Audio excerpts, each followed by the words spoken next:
Hello guys, आज की इस वीडियो में हम आपको बताने जा रहे हैं कि क्लास 12th की केमिस्ट्री की क्वेश्चन बैंक का जो चैप्टर नंबर 13 है उससे 6 अंक के प्रश्न पूछे जाएंगे। और वो 6 अंक के प्रश्न कौन कौन से पूछे जाएंगे और उनके आंसर क्या है, ये हम बताने की कोशिश करेंगे। और ये जो क्वेश्चन बैंक है बोर्ड द्वारा जारी किया गया है, जैसा कि आप जानते हैं। तो चलिए, इसमें 6 अंक के जो प्रश्न हैं वह किस तरह से पूछे जाएंगे। 1 अंक का एक प्रश्न, 1 अंक का एक प्रश्न, 2 अंक का एक प्रश्न, 2 अंक का एक प्रश्न, इस तरह से 6 अंक। तो ये कुल 6 अंक है। यहाँ पर मैं यह भी बता दूं कि 1 अंक का एक ऑब्जेक्टिव आएगा और 1 अंक का जोड़ी में दिया जाएगा। तो ये 1 अंक के 2 ऑब्जेक्टिव हो जाएंगे इस तरह से, और ये 4 अंक, ये इस तरह से 6 अंक होंगे। तो चलिए, बिना विलम्ब किए इन प्रश्नों को हम देख लेते हैं और साथ ही इनके उत्तर को भी समझ लेते हैं। सबसे पहला प्रश्न आपका है यहाँ पर, एनिलीन, अमोनिया, एथिलेमिन तथा डाई एथिल एमिन में सबसे प्रबलतम क्षारक कौन सा है। तो इनमें सबसे जो प्रबलतम क्षारक है वो द्वितीयक एमिन होता है। तो द्वितीयक एमिन कौन सा, इसमें एथिलेमिन है।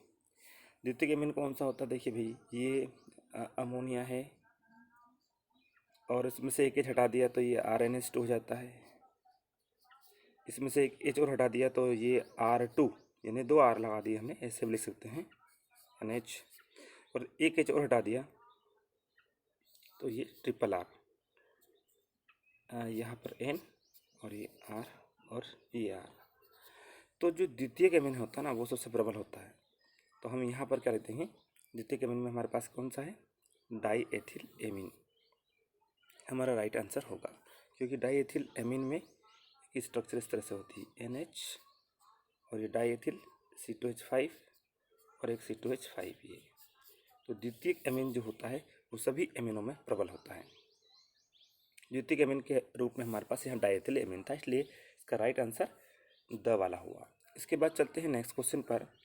नेक्स्ट क्वेश्चन इस तरह से है, बेंजीन का सांद्र HNO3 व H2SO4 द्वारा नाइट्रीकरण करने पर सक्रिय रूप से भाग लेता है। तो देखिए, ये बेंजीन है और जब इस पर HNO3 की क्रिया करवाते हैं तो HNO3 जो है ना, इसको मैं इस तरह लिख रहा हूँ, HONO2। यहाँ से ये ब्रेक होता है तो इस पर क्या आ जाता है, प्लस, इस पर क्या, माइनस। तो ये जो प्लस आयन है यही तो यहाँ पर, यहाँ से H हटता है तो यहाँ मान लीजिए H है तो ये क्या हटेगा, H2 हट जाएगा और NO2 फिट हो जाएगा, चाहे वो कहीं पे भी बेंजीन रिंग पे हो। तो ये जो पार्ट है इसे बोलते हैं नाइट्रोनियम आयन कहते हैं। इसलिए ये पूछा गया है कि बेंजीन का सांद्र HNO3 व H2SO4 द्वारा नाइट्रीकरण पर सक्रिय भाग कौन सा है, तो वह नाइट्रोनियम आयन। तो नाइट्रोनियम आयन कौन सा है, NO2 प्लस ये। तो तभी तो उसमें क्या बनता है, नाइट्रोबेंजीन बनता है। चलते हैं आगे की ओर। तो अगले क्वेश्चन में सही जोड़ी है और सही जोड़ी में क्या है, कार्बिल एमीन परीक्षण।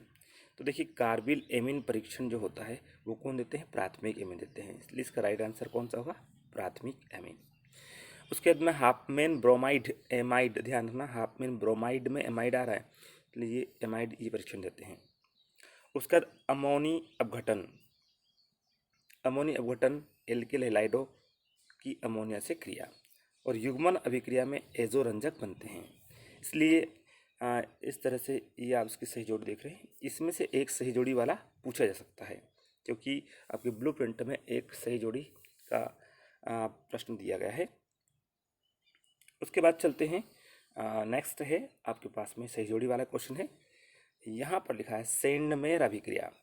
तो सेंडमेयर अभिक्रिया क्या होती है, सेंडमेयर अभिक्रिया में ये क्यूप्रस हैलाइड उत्प्रेरक भाग लेते हैं और गेटर मान में कापर चूर्ण भाग लेता है, ध्यान रखना, कापर चूर्ण। और एरोमेटिक प्राथमिक एमिन ये होते हैं कार्बिल एमिन, ये अभिक्रिया देते हैं। एरोमेटिक प्राथमिक एमिन कौन सी अभिक्रिया देते हैं, कार्बिल एमिन। एरोमेटिक प्राथमिक एमिन हो या एलिफेटिक, दोनों ही ये अभिक्रिया देते हैं। अमोनिया के एल्किल या एरिल व्युत्पन्न क्या कहलाते हैं, एमिन कहलाते हैं। तो इस तरह से आप देख पा रहे हैं। अब चूंकि ये जो चीज़ें हैं, आप जब केमिकल इक्वेशन को पूरा पढ़ेंगे तो वहाँ पे आपको समझ में आएगी कि कैसे होता है। और ज़्यादातर ये क्या नाम से जानने जाने वाली अभिक्रिया ही पूछी गई है, नेमिंग रिएक्शंस हैं उसी के अंदर से ये प्रश्न पूछे गए हैं। इसलिए आपको नेमिंग रिएक्शन अच्छी तरह याद कर लेना है क्योंकि उन्हीं से ऑब्जेक्टिव बनते हैं। आगे चलते हैं। अगला क्वेश्चन हमारा है 2 अंक वाला प्रश्न रहेगा। मेथिल एमीन NH3 से प्रबल क्षारीय है, समझाइए। यहाँ पे से होना चाहिए।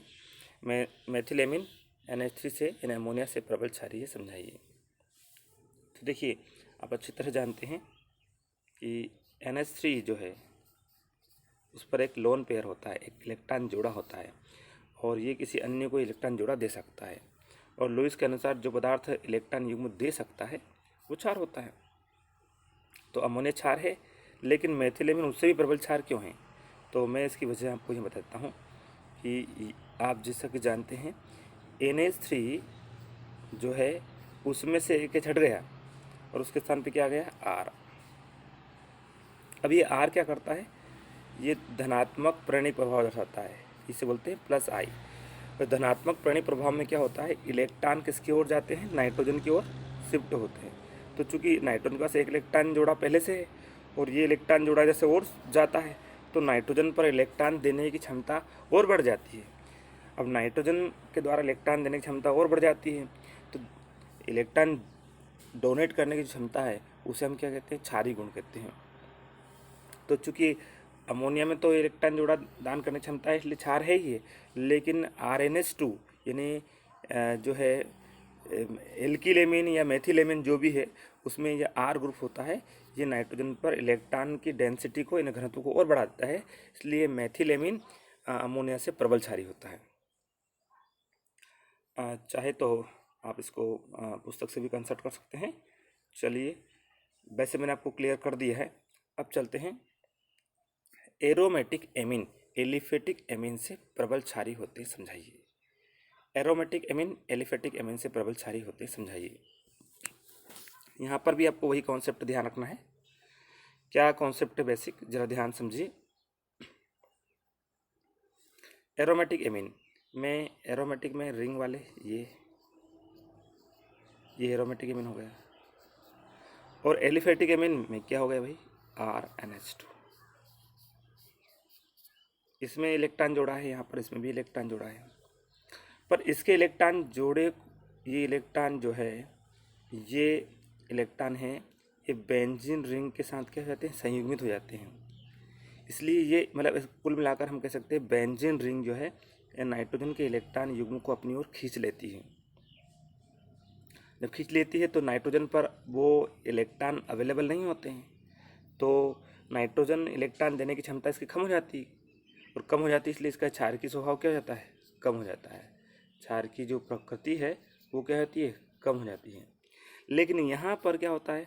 एल्किल जो है ये नाइट्रोजन पर इलेक्ट्रॉन जोड़ा पहले से है, लेकिन यहाँ से ये R जो है एल्किल मूलक है, धनात्मक प्रणयिक प्रभाव दर्शाता है। धनात्मक प्रणयिक प्रभाव का मतलब है यहाँ के इलेक्ट्रॉन को ये नाइट्रोजन की ओर शिफ्ट करता है, स्थानांतरित करता है।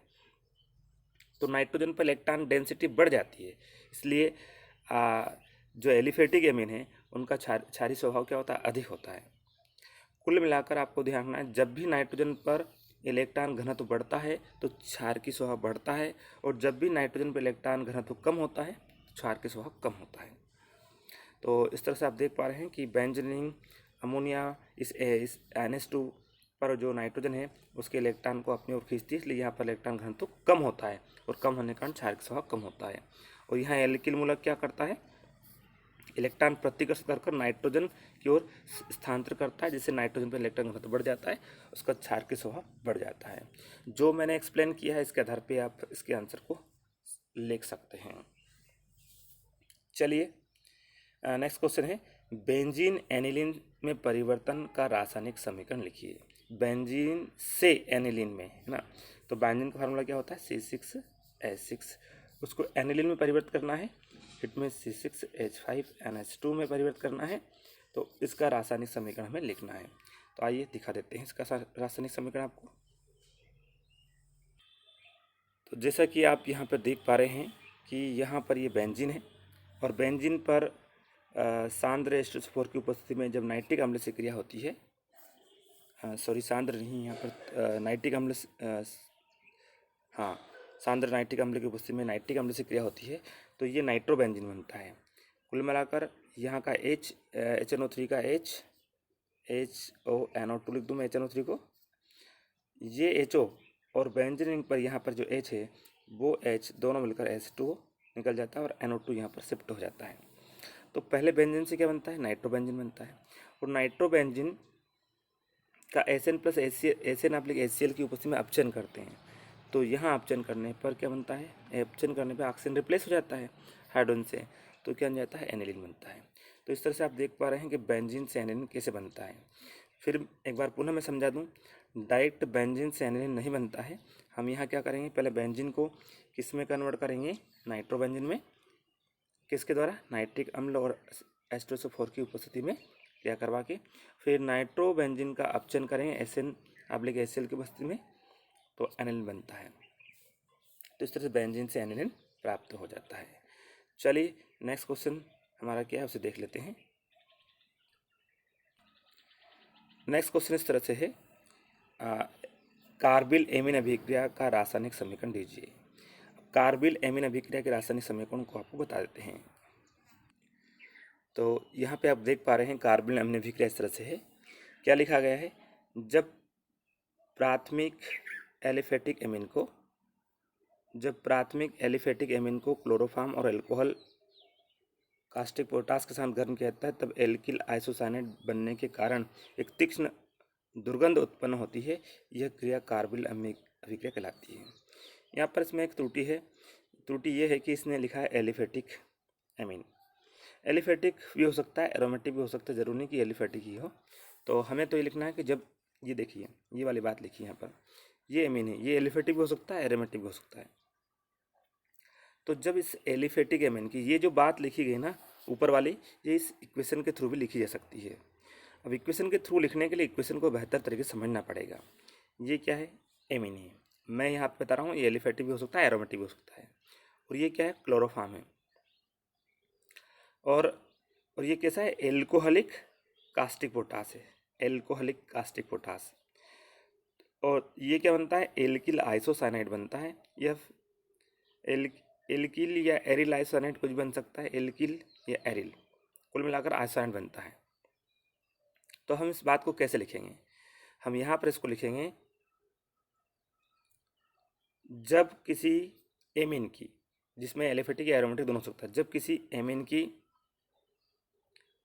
क्लोरोफॉर्म तथा एल्कोहलिक कास्टिक पोटास के साथ अभिक्रिया होती है तो आइसोसाइनाइड बनता है। यह आइसोसाइनाइड अत्यंत दुर्गंध युक्त होता है। इस अभिक्रिया को कार्बिल एमीन अभिक्रिया कहते हैं।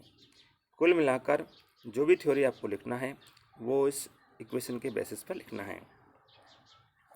चाहे तो इसमें हम आर के स्थान पर कोई सा भी एल्किल या एरिल मूलक लिख सकते हैं। जैसे फॉर एग्जांपल मैं यहाँ लिख रहा हूँ आर के स्थान पर C6H5NH2, C6H5NH2। तो ये क्या हो जाएगा, ये लीजिए मैं C6H5NH2 plus CHCl3 plus 3KOH। तो राइट हैंड साइड में आर के स्थान पर क्या जाएगा, C6H5, बाकी एज इट इज रहेगा। तो इस तरह से ये कार्बिल एमीन अभिक्रिया हुई। आज के इस वीडियो में बस इतना ही। अगले वीडियो में है हम आपको अगले चैप्टर के जो महत्वपूर्ण क्वेश्चन है, यानी कि जो क्वेश्चन है उनके आंसर आपको बताएंगे। तब तक के लिए धन्यवाद। हमारे इस वीडियो को देखने के लिए आपका बहुत बहुत धन्यवाद। जय हिंद।